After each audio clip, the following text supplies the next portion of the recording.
Well, it's another day, guys.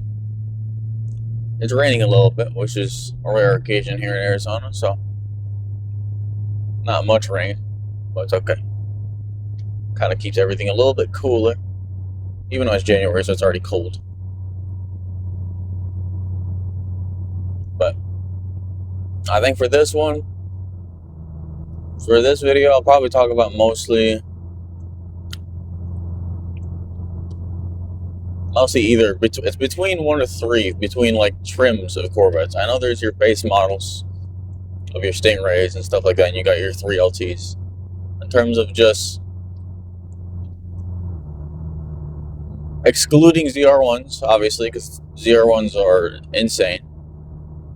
But I think the other trims are attainable to most people, right? Obviously, the top trim, that's to some people.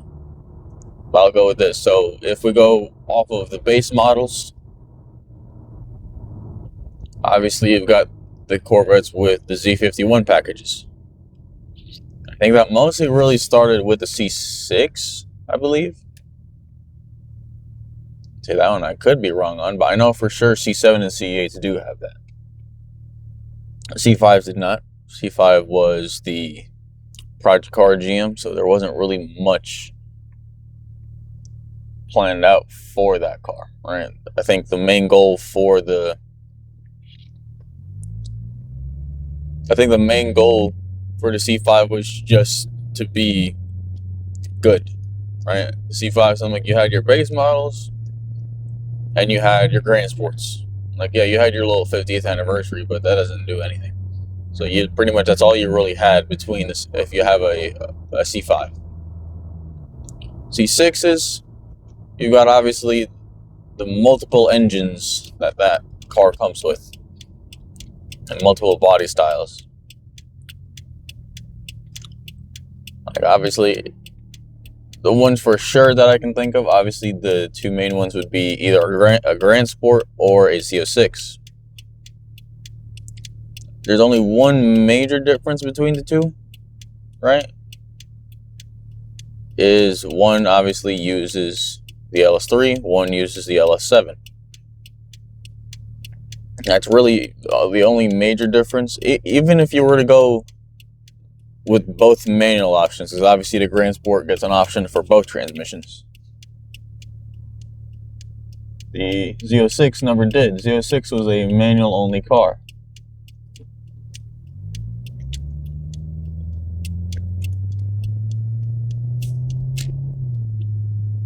Now, when it comes to differences between Z06s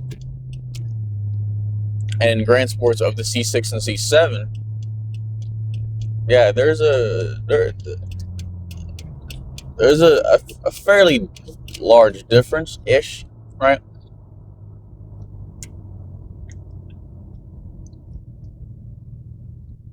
Like, we'll start with the C6. C6, obviously, like I just said, two different engines. But if you go with what everyone seems to love, obviously, if you get a manual, all four versions of the C, like all four, between the Grandsport and Z06s of the C6 and the C7. And so all four cars right there, or all four trims, are all dry sumped if they are in manual. If you get the automatics, no. The automatics are wet sumped. But manual C7, manual Grandsport C7s and Grandsport C6s, say the manual editions of those have dry sump systems. They're just dry sumps, basically dry sump conversion of the base model engine. Yeah. All right, you got a dry sump LS3 and a dry sump LT1.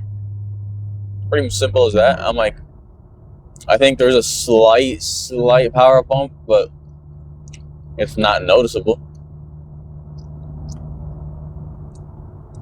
Like, there's like a 5 or 6 horsepower bump for each of them. So I'm like, there's not, it's not something you're gonna notice heavily. The one thing the Grandsports did receive was the cooling system of the Z06s. Right? They kind of threw everything else, like the entire upgraded, track, I guess, cooling system into those cars. They pretty much, all they did was pretty much do an engine swap. They already had the body ready, wide, like with the wide fenders and everything, tires. Everything remained the same. The only thing that changed was the fact that they had a different engine. Same thing goes for the C7. Obviously, C7 went from a LT1 to an LT4, which LT4s, on the other hand, I think I'm 95% positive that the Grandsports or Grandsports, the Z06s with either transmission for that LT4, I believe at least on the Corvettes themselves, are dry sumped. If you get an LT4 in a different car, they are wet sumped. So you've got to remember that. If you're trying to look into cars with LT4s, Corvette I'm pretty sure is the only one that received a dry sump version. The Camaro could have gotten it. I didn't see anything. I know the Cadillacs do not. Cadillacs that got the LT4 are not dry sump. The Camaros, the only big thing different on the one really big thing that's really different about either the LT1 or the LT4, besides the dry sump thing as well, is the fact that the AFM, if you have a manual,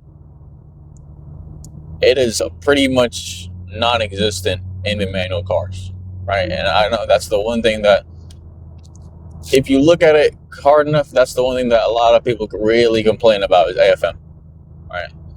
The manual cars pretty much don't have it. The only way to really activate it, if it was ever equipped with that car, is obviously if you go into eco mode, which I'm assuming if you have a manual, I don't think you're going to be going into eco mode, right? I think you're going to leave it pretty much right where it's at, or put it on sport, or put it on track. Whatever the case is, whatever mode it has, I don't care, right? But I highly doubt that if you have a manual Camaro or a manual C7, I highly doubt that you're going to throw that thing into eco mode.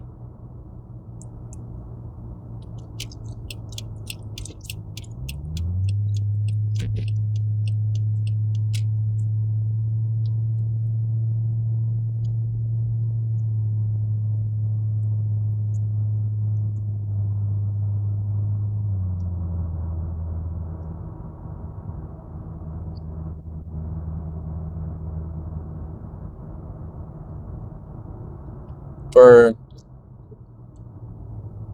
C6s, I don't know. It's an interesting one for the C6, only because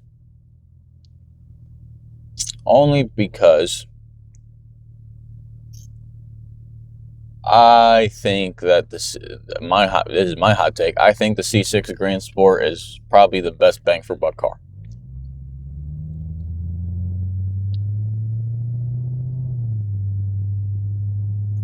Right.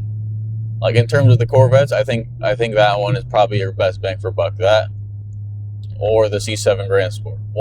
Pretty much, I just think the Grandsport line, I think that trim or that line of Corvettes, I think that's the best bang for buck. My only reasoning is because normally the only thing I've ever noticed from Chevy that they ever do for the Grandsport variants is they kind of just give it a better cooling system. That's the one thing I've always, I care a lot about cooling because it matters, especially for these cars. I get they run hot, but you still have to pay attention to it, right? Because these cars, yes, when they say they do run hot, they are not lying. Okay, they run hotter than most cars on the road. you'll see temperatures of like 220 to 230, like somewhere in that range. That is normal, which is crazy to think about. Do I like it? Hell no. I do not like that, right? Like, I like seeing, like 200, okay, 200, like, that doesn't really hurt these cars. It just doesn't. Like 200, like, I think the only time it starts bothering me personally is once we start getting past the 220 mark. I think that's when it starts, getting bothersome. I think 220 and above, yeah, I'm like, I don't really pay attention. Now, if you're on a constant move and you hit 220, that might be all right, like, especially on the highway. If you're on the highway, you're gonna hit that almost 220 mark probably almost every time, especially if you drive long enough. That's gonna hit that no matter what. But I would say that's probably where you want it, right? You want your car to be able to be at its own operating temp, which these Corvettes, the operating temps of the Corvettes are a lot higher than most cars. Obviously, cooling efficiency obviously got better as the years went on. Between C5, 6, and 7, obviously the C5 probably had the worst of the three. Pretty much everything that the C7 got is basically, I'm pretty sure, at least my perspective of it, I think everything the C7 got, from whether it's the base model, Grandsport, Z06, whatever the case is, I think the biggest thing that they took away was any flaw that happened between the C5 and C6. They kind of tried to change that for the C7. So, but if I were to say, like, which one do I think you should get, I would say the Grandsport, right? Because you can't really, there's not really a big chance of, like, obviously for the C7s, heat soak, right? You've got a supercharged LT4. Heat soaking can be a thing. So, C6, not really, right? C6, you just have the LS7 valve concerns. If it's never been done, please do those. But if you want to go, if you want to go pretty much hassle-free, get a Grandsport, right? A Z51, the Z51, so the only thing that really does is it gives you a stiffer suspension and better brakes, right? Gives you a more track, or I guess the default mode is more track-like, I guess, right? Like I said, all they really give, it's more of just a full steering and suspension, like, change on that car. On the Z51s. On the Z06s, it's steering suspension, and entire cooling system, pretty much. And obviously body style, so aerodynamics has also changed heavily on the Grandsports and Z06s. The only thing the Z06 received after Grandsport was a brand new engine and dry sumped if you have manual options. At least up to the C7. C8s, they're dry sumped regardless, so that doesn't change. But I would say, yeah, I would think, for me, I think the best option would be pretty much the in-between. Because you'll get aero and everything of the Z06s. Pretty much, you'll get everything that you have the Z06, but you'll get the power of the base model. But hot take, guys, I think the base model power is plenty, right? 460 on the C7s, 436 on the C6s. I'm like, if you think that those two numbers right there are not enough, you are insane. Okay? Like, you are ridiculous. Remember, these are more track focused cars. I'm not gonna say these cars are gonna destroy, especially with them being NA. I don't think they're gonna destroy anything from NA. Like at a certain point, I'm like, okay, if you want to be a roll racer, you better build that more than just NA, right? Unless you're going a max effort LT1 or a max effort LS3. Recommend maybe even getting a Pro Charger. Pro Charger is probably the best of the, at least in my opinion, the best of all the boosts, whether between turbos and pure supercharger. I think that one can actually keep you in a much smoother power band.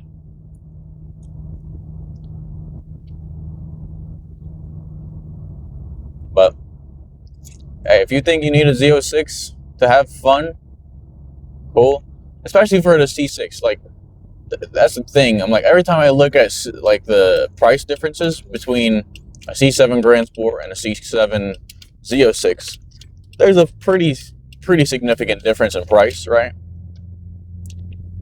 Like C7Zs are probably in the 60 plus thousand range, give or take. Grand Sports are probably in the 40 to 50, probably. Like I'll say 45. We'll go down the middle, right? 45. Right? And then I look at C6s, which I think this is where people just say, especially with the money, I'm like, if you might as well, because the price difference between a C7 or a C6Z and a Grandsport C6 is not much.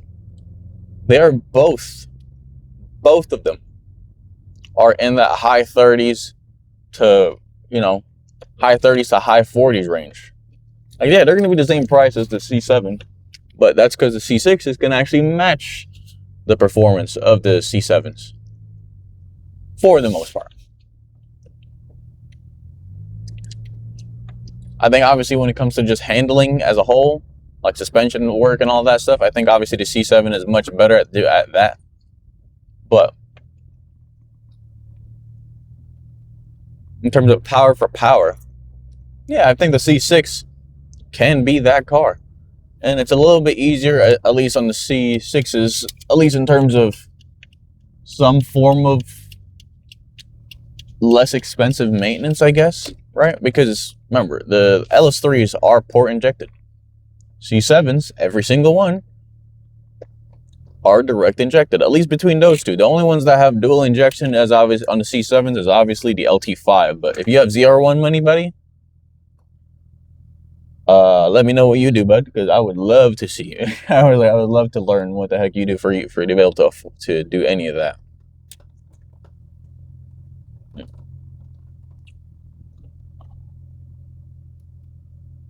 But yeah, I think